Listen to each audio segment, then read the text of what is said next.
तुम्हारे घर में दिक्कत परेशानी ना हो। प्रभु यीशु मसीह बता रहे हैं, मैं अपनी आंखें पर्वतों की ओर लगाऊंगा, मुझे सहायता कहाँ से मिलेगी? मुझे सहायता यहोवा की ओर से मिलती है, जो आकाश और पृथ्वी का करता है। परमेश्वर कह रहे हैं कि हमको अपनी आंखें कहाँ लगाना है? परमेश्वर की ओर लगाना है, क्योंकि परमेश्वर ही सब कुछ देने वाला, वही सब कुछ पूरा करने वाला। कोई इंसान हमें कुछ नहीं दे सकता, ना कुछ पूरा कर सकता है। इसलिए प्रभु कह रहे हैं कि हमको अपनी आंखें कहाँ लगाना है? पर्वतों की ओर। पर्वतों का मतलब क्या? परमेश्वर की ओर हमको अपनी आंखों को लगाना है और उसी को ध्यान रखना है। इसमें लिखा है कि मुझे सहायता कहाँ से मिलती? मुझे सहायता यहोवा की ओर से मिलती है, जो आकाश और पृथ्वी का करता है। यहोवा ही सबको सहायता देता है, जिसने आकाश बनाया, पृथ्वी बनाया। परमेश्वर कह रहा है कि हमको उसी की ओर आंखों को अपनी उठाना है, उसी को ताकना है। कोई दिक्कत हो, परेशानी है तो हम प्रभु से प्रार्थना करें। परमेश्वर सारे लोगों की प्रार्थना को सुनता है। ये ना सोचे कि हम किसी चर्च में या पास्टर से प्रार्थना कराएं तो हमारी दिक्कत खत्म होगी। आप खुद प्रार्थना करेंगे तो वो भी प्रार्थना परमेश्वर आपकी सुनेगा, और परमेश्वर जो स्वर्ग में है वो आपकी प्रार्थना को सुनकर उसका कार्य पूरा करेगा।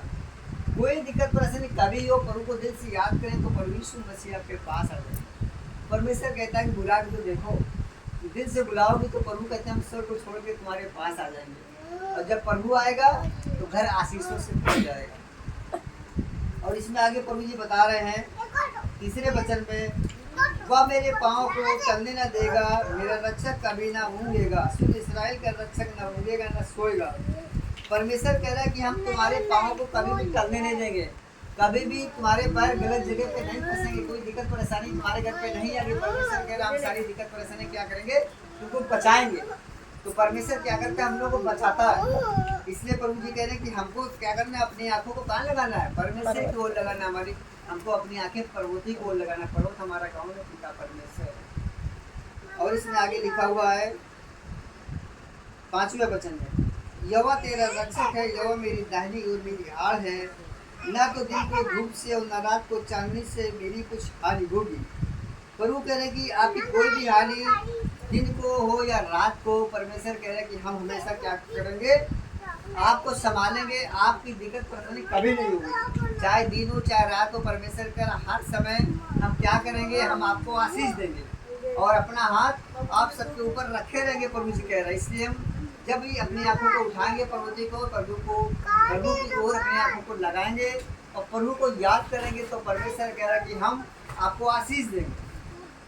प्रभु यीशु मसीह जिस घर में आशीष देता है उस घर से सारी दिक्कत परेशानी क्या होती है? दूर हो जाती है। इसलिए हमें क्या करना है? हमेशा प्रभु को याद करना है। और एक वचन हम लोग और निकालेंगे,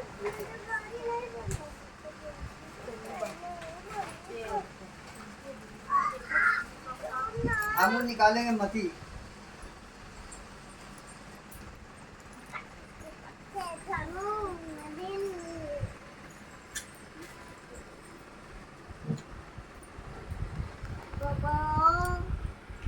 और मती निकालेंगे और इसका हम लोग पढ़ेंगे 16 वचन निकालेंगे मती का, और 16 का हम लोग पढ़ेंगे 19। इसमें लिखा हुआ है मती 16 के 19 में, मैं तुझे स्वर्ग के राज की कुंजियां दूंगा, और जो कुछ तू पृथ्वी पर बांधेगा वह स्वर्ग में बनेगा, और जो कुछ तू पृथ्वी पर खोलेगा वह स्वर्ग में खुलेगा। परमेश्वर कह रहे हैं कि हम तुमको क्या देंगे? धन की कुंजियां, धन की आशीष देंगे। परमेश्वर कह रहे हैं कि जो आप पृथ्वी पे खोलोगे वो स्वर्ग में खुलेगा, जो पृथ्वी पे बांधोगे वो स्वर्ग में बनेगा। इसका मतलब ये कि प्रभु जी कह रहे हैं कि जो काम आप पृथ्वी पे करोगे वो सारे काम आपके स्वर्ग में रखे हुए हैं। तो हमें क्या करना है? सारे काम ऐसे करने जो प्रभु को पसंद हो, प्रभु को अच्छे लगे। इसलिए जब हम स्वर्ग में जाएंगे परमेश्वर के पास में, तो प्रभु यीशु मसीह आपका न्याय करेगा। परमेश्वर के वचन में लिखा होगा कि जो जैसा करेगा उसके हिसाब से उसका न्याय होगा। परमेश्वर के वचन में लिखा कि कोई किसी को बचा नहीं सकता है, ना पत्नी अपने पति को, ना पति अपने पत्नी को बचा सकता है। जो जैसा करेगा उसके हिसाब से उसको प्रतिफल मिलेगा। अगर हम चाहें कि अपनी पत्नी को बचा लें, कि हम भाई प्रार्थना करते हैं, तो ऐसा नहीं है। परमेश्वर का अगर वो सही चलेंगी, आज्ञाओं में चलेंगी तो बचेंगी। एक एक जन का हिसाब अलग अलग होगा, बच्चों का अलग होगा, मम्मी पापा का अलग हिसाब होगा। जो जैसा करेगा उसके हिसाब से प्रभु यीशु मसीह का उसका न्याय होगा, क्योंकि वचन में लिखा हुआ। और परमेश्वर ने एक जगह कहा हुआ कि जो मुझसे प्रेम करता है वो मेरी आज्ञाओं को मानेगा। परमेश्वर कह रहे हैं कि जो लोग मुझसे प्रेम करते हैं वो मेरी आज्ञाओं को मानेंगे। और प्रभु यीशु मसीह कहता है कि जब दिल से तुम उसको बुलाओगे तो आजमा के देख लेना। प्रभु कह रहे हैं कि हम दौड़े चले जाएंगे। एक गवाही बताएंगे फिर हम खत्म करेंगे। एक पास्टर जी थे और उनको जाना था एक जगह प्रचार करने के लिए, जैसे यहाँ से कानपुर से लखनऊ जाना हो, इतनी दूर उनको जाना था। तो वो अपनी कार से गए और प्रचार करने के लिए पहले एक जगह घर पे गए, वहाँ पे रुके, फिर वहाँ से उनको प्रचार करने दूसरी जगह जाना था। उसके बाद जब वो वहाँ पे गए पहुँचे और कार जब उन्होंने वहाँ पे खड़ी किए अंदर गए तो उनको पता चला कि लगा कि कार के पेट्रोल मेरे खत्म हो गया, थोड़ा सा बचा। तो उन्होंने सोचा कि हम वापस कैसे जाएंगे, क्योंकि पैसे